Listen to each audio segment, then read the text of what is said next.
పల్నాడు జిల్లా నరసరావుపేట పట్టణంలో MLA doctor Chedalavada Arvind బాబు పర్యటించారు. ఈ నేపథ్యంలో ఏనుగుల బజార్ బాపనయ్య నగర్లో ఏర్పాటు చేసిన నూతన విద్యుత్ ట్రాన్స్ఫార్మర్లను ప్రారంభించారు. వినియోగదారులకు మెరుగైన విద్యుత్ సరఫరా అందించేందుకు కూటమి ప్రభుత్వం ఎంతో కృషి చేస్తుందని అన్నారు. రాష్ట్ర విద్యుత్ శాఖ మంత్రి వర్యులు గొట్టిపాటి రవికుమార్ ప్రోత్సాహంతో నరసరావుపేట నియోజకవర్గంలో నూతన ట్రాన్స్ఫార్మర్లను మంజూరు చేసుకోవడం జరిగిందన్నారు. సుదీర్ఘకాలం నుంచి వినియోగదారులు ఈ ప్రాంతంలో సమస్య ఉందని ప్రజావేదిక కార్యక్రమంలో వచ్చిన అర్జీ ఆధారంగా విద్యుత్ ట్రాన్స్ఫార్మర్లు ఒక్కొక్కటి సుమారుగా 10 లక్షల రూపాయల వ్యయంతో మంజూరు చేసి ప్రారంభించామని చెప్పారు.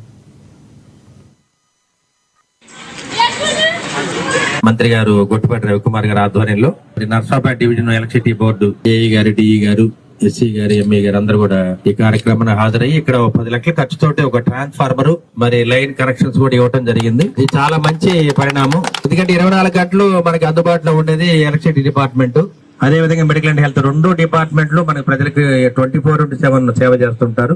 వారికి నిజంగా మనం రుణపడి ఉండాలి. మంత్రి గారు గొట్టిపాటి రవికుమార్ గారి ఆధ్వర్యంలో Narsapeta division electricity board AE గారు, డిఈ